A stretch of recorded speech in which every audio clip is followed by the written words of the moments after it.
खाली किरण ना, assistant commissioner of police miss Kiran IPS. IPS? अचानक कहानी में नया मोड़ आ गई। इस शहर में हम तोरा सामने असिस्टेंट कमिश्नर ऑफ पुलिस के ड्रेस में आके खड़ा हो खब तो तू सपना में भी ना सोच ले होगबे ना। बहुत दिन ले तू हमार परिवार और हमरा के टॉर्चर कइले बाड़े और हम चुपचाप सहत रहनी, खाली इस शहर में अपन पोस्टिंग करावे खातिर। काहे हमरा के वर्दी में देख के तू लोग के चेहरा हल्दी जैसन पियर होके लागल? ना किरण, बल्कि सरकारी वर्दी से खेले में तो हमरा बड़ा मजा आवेला। लेकिन एक बात सच सच कहे किरण, तो ये सरकारी वर्दी में बड़ा सुंदर लगता हो। कल तक तो तू हमार ब्यूटी देख के हमरा से प्यार करत रहले, अब हमार ड्यूटी देख के प्यार तका कोनो लड़की से नफरत करे के लायक भी ना रह जाइबे। कान खोल के सुन ले सरकार, आज के बाद ई तोर काला साम्राज्य के खत्म कई के तोरा के रोड पे न ले आईली तो ये वर्दी उतार के कोनो कोठा के रंडी बन के जिंदगी बिताई।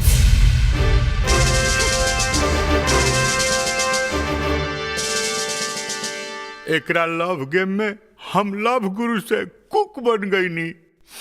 अब एकनी के टक्कर में हमार का होई है प्रभु जी।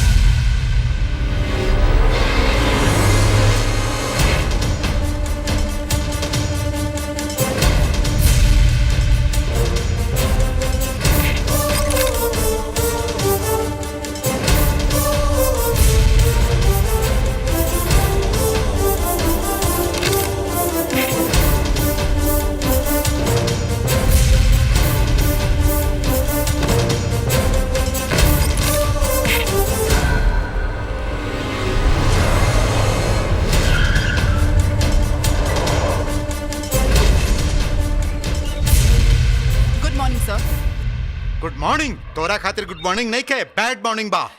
काहे सर? काहे? तू पुलिस के वर्दी में गुंडागर्दी करत तारू आ सबके बंदर बना बना के ठूस देले बाड़ू। लेकिन ये लोग सब सर। Shut up. ये कागज ला, ये लोगन के जमानत के पेपर सबके छोड़ दा।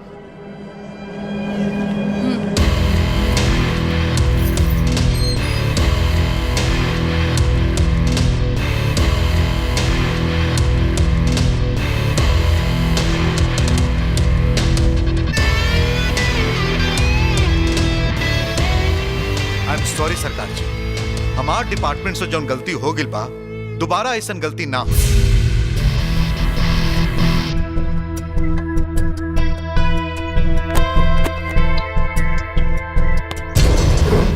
सरकार भैया, भाभी एक ही रात में हमनी के सब धंधा खाक में मिला दिया। भैया जितना भाभी के प्यार के आजादी देता नहीं ना, उतना हमनी के बर्बादी हो रहा बा। भाभी के प्यार के माया जाल में फंस के हमनी के इज्जत के गेम हो गई। वो बहुत बड़ी गेमलर बाड़ी। भाभी कैसे ही ढील दे जाए ना, तो जैसे वो आज हमनी के अंदर कर ली हा, एक दिन आपके भी ऐसे ही अंदर करिए। एक बेर रउआ खाली इजाजत दी, वो लड़की के गर्दन काट के राउत चरण में हम गिरा दी।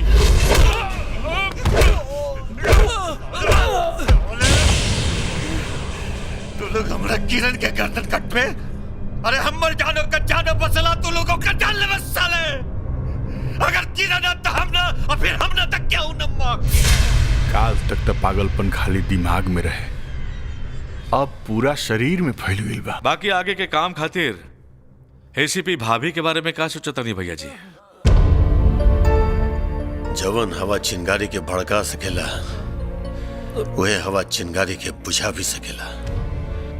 जौना चेनी हथौड़ी से पत्थर के तोड़ल जाला, वह छेनी हथौड़ी से एक खूबसूरत मूर्ति के भी तराशल जाला। और जौना हाथ से हम केहू के मार सकेली, वह हाथ से हम केहू के प्यार से सहला भी सकेली।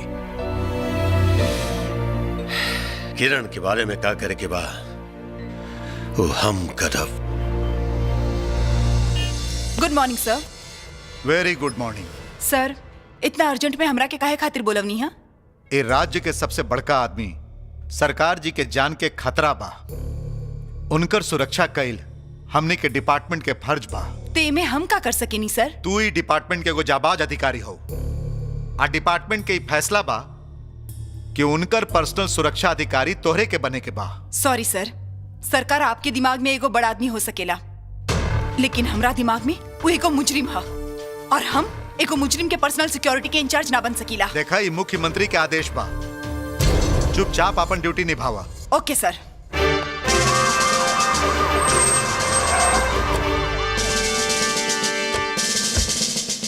तू दोनों उस साइड जा और तू दोनों इस साइड।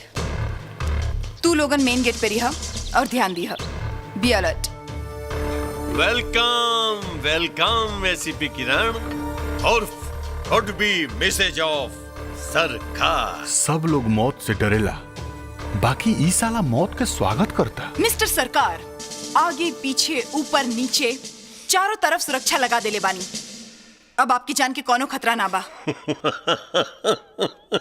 हमरा जान के खतरा किरण तारा अच्छी तरह से मालूम बा, हमरो मालूम बा कि सरकार के जान के कभी कोनो खतरा ना हो सकेला। खतरा तो सामने खड़ा बा, लेकिन एकरा दिखाई नहीं खेदे।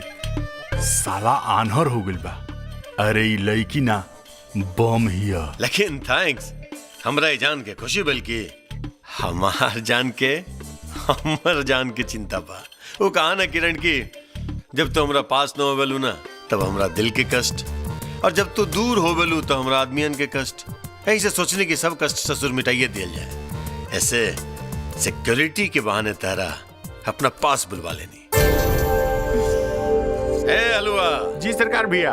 अरे एसीपी किरण बहुत देर से यहाँ आइल बनी हो। जी जी। कुछ इनकर खाए पिए की व्यवस्था करा। ठीक बा। नो थैंक्स।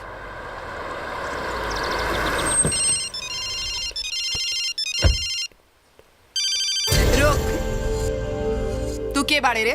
हमार छोड़, अपन बताओ। एसीपी किरण। अच्छा, इतना सुंदर लड़की तो सरकार के बिस्तर पे होखे के चाहिए। यहाँ का करता रू?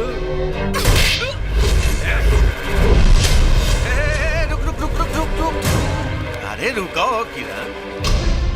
हे राम। अरे हमार बचपन का लगोटिया राम राम। सरकार, तू हमरा बारे में एकरा का बताओ तारा? ये तो हमरा के थप्पड़ मरले बा, हम तो एकरा के। अरे पगला के बड़ा, हाँ? अरे ये हमार दिल के धड़कन भी आओ। तू धड़कने बंद कर देबे तो ससुर हमू चल जाए बोरा बूट लेबे। सरकार बा ये तो तोहार हुलिया देख के हम समझ गई नहीं। सॉरी भौजी, सॉरी। कांग्रेस सरकार, कांग्रेस।